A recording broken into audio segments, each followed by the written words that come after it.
Hey, welcome to the Nerditorium on Geek Fruit. My name is Dinkar. This is Tejas. So, today we're going to be talking about, this week we're going to be talking about Harry Potter.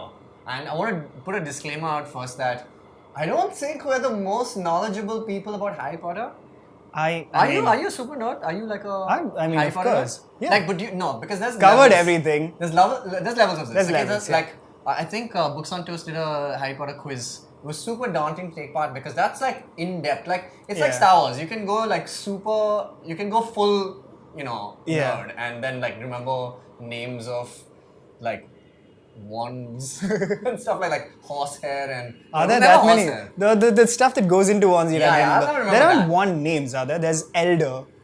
And Sure, that's about yes, it. that's a name. That's totally Yeah, a name. yeah. Okay, no, but so in that sense, are you a big Harry Potter nerd? I wouldn't call myself a nerd in the sense that I pay a lot of attention to the extraneous information. Okay, yeah. But I mean, I've read Yeah, everything we've and I've covered all watched the books. everything. We've read the books, we've watched all the movies, and We qualify. Yeah. So why are we talking about Harry Potter today? Because we love it, innit? And okay, wait. So Harry Potter just came up recently because this prequel of sorts. I put prequel in quotes, but basically there was a charity auction, and J.K. Rowling, as a donation, wrote out like a 800-word mini story that takes place before the events of Harry Potter. So basically, it's about like James and Sirius as kids hanging out, and they pull a prank on a Muggle policeman. And this was written on a postcard in a very neat handwriting J.K. Rowling has. So this recently got stolen. It was auctioned off at that point for $25,000. Wow. Okay, so it was auctioned off and then it got stolen. It was auctioned off about 2 years ago. It just got stolen. Oh. Yeah. Then it's fine. Right? It's fine, yeah. But she's become like Picasso, man. Like she can like literally. She can that's just, how like, Picasso, knock off a thing Yeah, I used to and pay it's- for bills like instead of like he'd go eat at a restaurant and he would just like scribble something on a napkin and say, "Boom, take this." I don't know if this is true, but it probably is because he actually it is, did that. Yeah, yes. he did, right? So yeah, she's become like that, man. That's pretty cool. I guess she has. Yeah. She is writing a lot. For someone who very definitively closed off the Harry Potter story, Yeah. she is writing a lot. She's writing now 5 movies. Yeah. So let's talk about the Yeah. one that just came out, Fantastic Beasts and Where to Find Them. Yes. Straight up, I'm going to say I enjoyed this. That is my favorite Harry Potter film. My favorite Harry Potter film does not have Harry Potter in it. Exactly. And I loved it. It was great. I think the story is solid. It's based off one of the, again, a charity book that she had written. Yes. Which Not based off it at all, I would say. I Other mean, than the based off fact it as that in like it was it's spun off. it's from the based title. off it in the sense that the Lego movie is based on Lego. Sure. Yeah. That's a better way. It's of putting literally it, just the yes. name. No, and you know they had a little bit of a ditty on it, like Newt Scamander had written the book, and there was a little bit of his history, His bio at his the bio back, yeah. and stuff, and they've kind of basically taken that like 50-word kind of thing And turned it into 5 movies. 10 words is equal to 1 movie, basically. yeah, pretty much. But great, I love it, and I thought the movie was great. I thought the casting was solid. We had what's his name? Eddie Redmayne. Eddie Redmayne. You can tell because he has a red mane. Yeah, true. And it was good. Catherine Waterston in the movie as well. And I think it kind of the movie seemed to be going in a couple of directions, at least to begin with. That he's come to let this magical creature, out into the open and release it and things like that.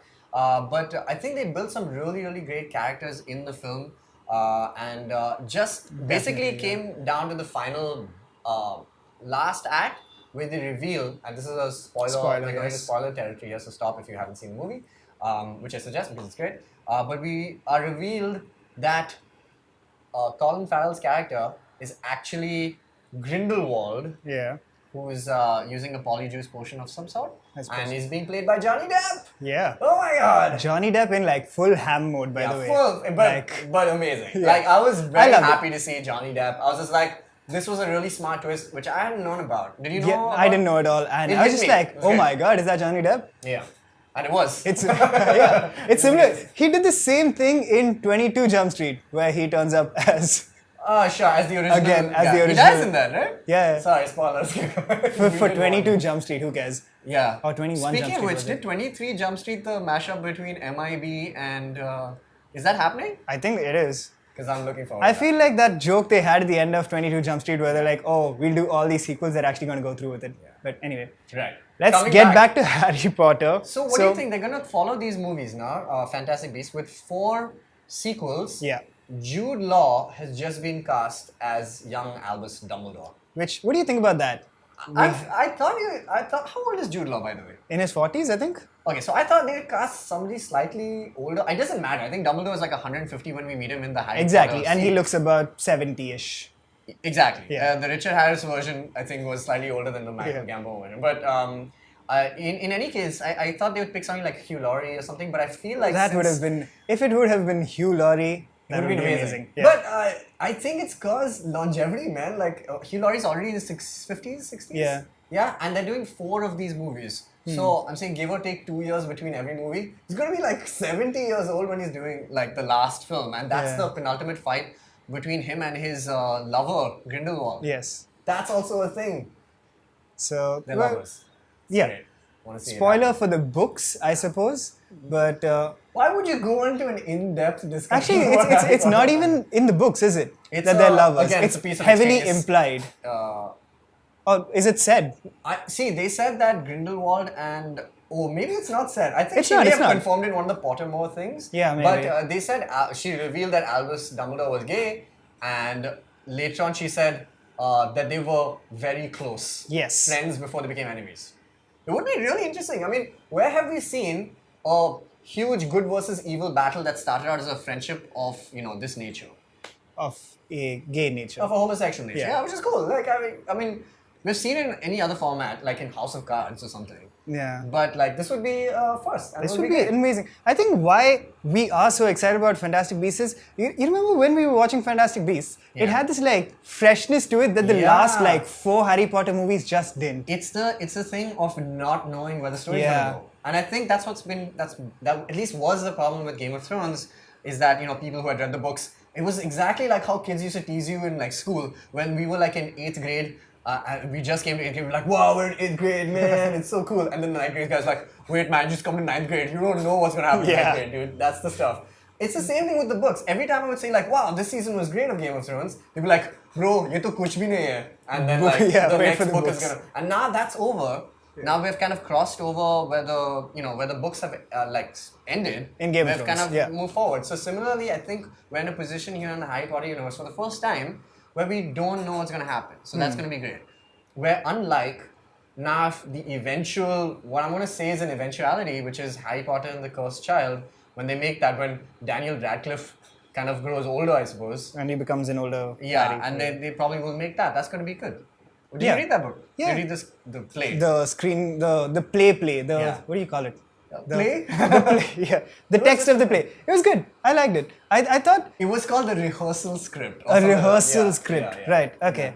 I thought the Cursed Child was great as well, except in a lot of bits it felt very fan fiction-y to me. You know what I mean? Where it's like, oh, it's their kid. And Is it's it like, because there's so much fan fiction already out there about what could have potentially happened? See, what happened in Yeah, Star Wars I is think like this they might be had. it. It was not fan fiction, it was expanded universe stuff, Yeah. which they then nixed. Which when is they said- basically fan fiction, except you've been given a contract by Star Wars. Pretty That's much, all. right?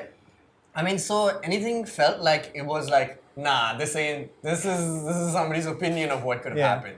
But this was from the horse's mouth.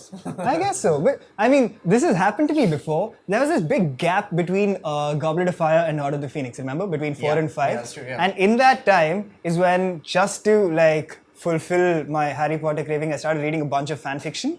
Yeah. Which is why when Order of the Phoenix came out, and it was a complete left turn, right? Yeah. That's where Tonks and stuff got introduced. And I was like, this feels like fan fiction at this point. Really? I Yeah. found Order of the Phoenix. I think it's amazing. good. Yeah. But it's a good book, Yeah. but it's just, I think a lot of fan fiction just messed with my mind. Yeah.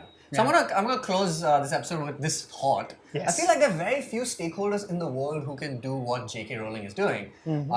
It's like she's in complete control of the books. She's basically done the. I don't know if it's the opposite of what George Lucas may have started. George Lucas made a film first, and then it kind of spun off into these different worlds and things. Yeah. George But R. R. they Martin's doing always that. were along the same thread. The Star Yeah, Wars movies. essentially. And then they kind of, No, I mean, like, there were other stories, like, about some random Jedi's own solo journey Yeah, I and stuff like suppose that. so. Pun intended. Okay. But I feel like J.K. Rowling, unique position in the world. And she's not messed it up so bad yet, which is, they're not She's dealing been with her. consistent for sure. which I think is the biggest strength. Like Cursed Child was a lot of people have complained about it, but I thought it was a solid entry into The Cursed Child? The Cursed Child. Yes. The child was cursed. I don't know why you find this funny. It's not The that. child was cursed, Tejas. Anyway, we're gonna end with saying I'm really excited about the Harry Potter universe. Like weirdly so. Like I was I know, really right? Who would've invested thought? in the movies, and just it's basically got a new lease on life. Yeah. Which frankly I don't feel as much in Star Wars as much. Like Star Wars, I'm just happy it's back and we're doing the whole the shenanigans again. But like things like the Han Solo movie just don't excite me as much as say the prospect of like an entire prequel saga to Harry Potter. It's weird. Do you think it's also because it's a very interesting story that has been hinted at and we don't actually know what happened? And I think it's like one of the other major battles that we are yet to see. Like we saw the Battle of Hogwarts, that was the big one for their generation, right? It's like comparing music from different generations. Like all Longbottom's kids are going to be like, bro, my parents, and Cursed Child was alright. But this is the OG battle. So I'm excited about that. Grindelwald versus Dumbledore. Dumbledore. That's gonna be Jude Law versus Johnny Depp, I guess. Yeah, that's good. We're kicked. Yeah, I'm So, excited. if you guys have thoughts on the Harry Potter universe in general, or if you have fan fiction that you want us to read, which I guess we will, we'll go into talk to us in the comments below. Separate folder. Yeah. Talk to us in the comments below, or you can go check out our site geekfruit.in, where you can mail us, or contact geekfruit@gmail.com, or various social media. Cool. See you later, you nerds. Bye.